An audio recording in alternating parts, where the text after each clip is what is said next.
Hello ladies and gentlemen, welcome back to another video. This is BT Plays here, and today we are on the Crew 2 and we'll be testing out the Pagani Zonda F Primary Edition, which is a part of the new Motor Pass. Yeah, the Motor Pass. I've always called it Battle Pass, but we're not battling anyone. Yeah, in the new Motor Pass, and I think it is the first vehicle you get, so it's like level 1 or level 2 or something. But to get this vehicle, obviously, you do need to buy the motor pass, which is 80,000 crew credits. So it's quite a bit, but yeah, we'll see if it's worth it or not. But you do get 3 other vehicles included and 1 free vehicle as well. So obviously, the whole spending the 80,000 crew credits is solely based on 3 cars instead of 1. But we'll see if this vehicle can actually make you buy the motor pass just for this vehicle. So first things first, let's get into the customization. And because it is an edition vehicle, Ubisoft don't like to actually give people any any customizations at all, except for livery and vanity customization. So you can't change the color, and visual parts is a no-go as well. I'm not sure if there is a Zonda F hypercar to buy normally, but if there is, then obviously you can buy that for your visual parts customization and to change the color as well. But all you can do with this edition of the vehicle is change the livery and the vanity items as well. So let's just get straight into the performance of this vehicle. I mean, the livery does look nice, don't get me wrong, but it's not overly the best thing in the world, and you're paying 80,000 crew credits just pretty much for this livery. I mean, it's a decent livery, but again, someone's probably made it. If there is a Zonda F out there, someone's probably made that livery on that vehicle anyway, so I mean, it's up to you really. But let's get into the performance. So it is a 238, and yes, it is a hypercar as well. I personally thought when I first saw this vehicle it was a touring car, but obviously it's not. So I was like, wow, why is there a hypercar Pagani on my screen? But now I know why. It's because it's this vehicle, and it is a 238 base level, and it has a top speed of 214 miles per hour and has 650 horsepower as well.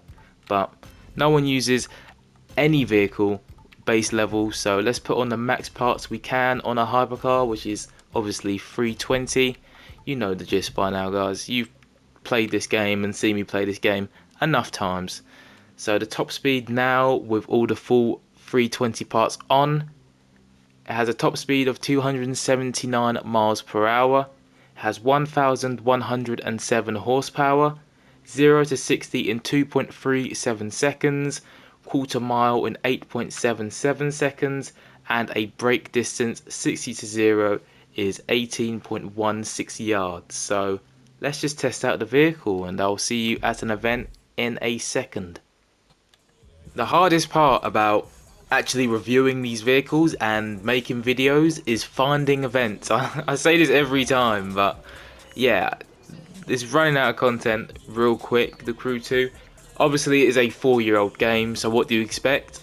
There is going to be content missing, well, not missing, but overused content that we've been playing for many years. So there's obviously a gap that needs filling, and that's obviously new content, and that's what we all want. So that's why we're all waiting for the Crew Motor Pass, not Motor Pass, Motor Fest. I think everyone's quite excited about that. But this vehicle, let's focus on this vehicle. It's speedy, very speedy. Won't lie, very speedy. Still completely insane how it's a hypercar and not a touring car. I like the spoiler that it's got as well. I'll show you it once we're on a straight, but it's got a nice spoiler. There you go. Look at that. Connects to the roof quite nicely. And the livery does look pretty good in game as well. Not in game, but actually, you know, in an event. Out in the open, it looks quite nice. Definitely not the best livery, but it's, you know, it's something. They're treating us, I guess. They're treating us for spending 80,000 crew credits. But no, this vehicle does feel pretty nice so far. Obviously on Ace, hypercar event in wherever we are, top left, no, top right of the map in Maine. But this vehicle does feel pretty nice. Definitely, it's hard to compare hypercar vehicles now because my main hypercar vehicle in this game will have to be the McLaren Senna, or maybe like the Koenigsegg 1-1 or something like that, and them vehicles are just too good to stop using. So it has to be a really good vehicle, especially a hypercar vehicle that will overtake its place for me to use in every event. You know, it's nice to collect every hypercar in the game, but half of them I won't use. It's like with every discipline though. You get vehicles and you will never ever touch them again. You'll buy a vehicle and you think it's good, it turns out awful, and you will never ever use that vehicle, and you'll completely forget it's there until one day you just stumble across it again, use it, and then realise why you stopped using it. So it's very hard for me to pick a hypercar vehicle that I will use more than the 1-1, the Koenigsegg 1-1 and the McLaren Senna, because they're just overpowered vehicles. If you've used the Senna and the 1-1, you know they are overpowered somehow. I don't know why they're so good, but they are. And I mean, this Zonda F, it doesn't feel like them. They have a unique feel. If you know what I'm on about, then you know what I'm on about. Otherwise, I must look weird. But them vehicles, good hypercar vehicles, like the strongest in the game, have certain feels. This one just feels like any other hypercar vehicle. It still feels good, it still feels fast, handling very well, brakes are also very good as well. We've not really had that many sharp turns, but I feel like this vehicle could brake pretty well. And the engine on it as well is just insane. I might actually give it points for the engine because it does sound very nice and very meaty as well.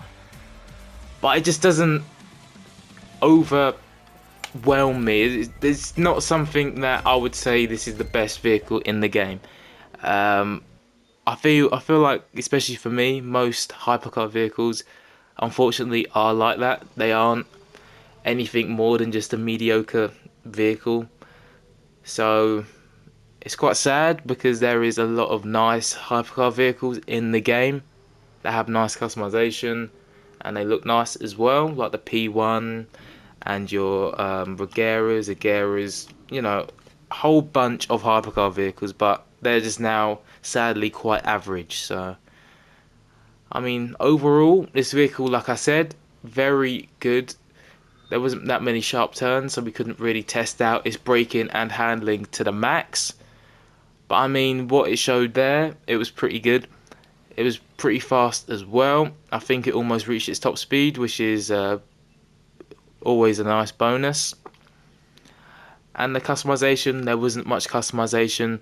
It was only a livery or vanity items, but it does look very nice. I do like any Paganis. I like Zondas especially, obviously. I think one of my first cars that I owned on this game was the Zonda R. And obviously, since then, I just love Paganis and Zondas, so it's a very nice looking vehicle for me. But I'm going to give it, out of 10, is it worth paying the 80,000 for it? I'm going to give it it's a very average vehicle, an 8, a solid 8 out of 10. There is nothing really that bad about the vehicle and nothing that good about the vehicle. It's definitely on the upper end of some of the other hypercar vehicles in the game, but it's not the worst and it's not the best. So I think an 8 justifies this vehicle, I think. And obviously, if you have used this vehicle, down below, don't forget to tell me what you think of it down below. Sorry. And while you're down there, don't forget to like and subscribe. I just, yeah, can't think of any other number to choose from out of 10. This is one of the hardest decisions, but I think an 8 out of 10 is fine.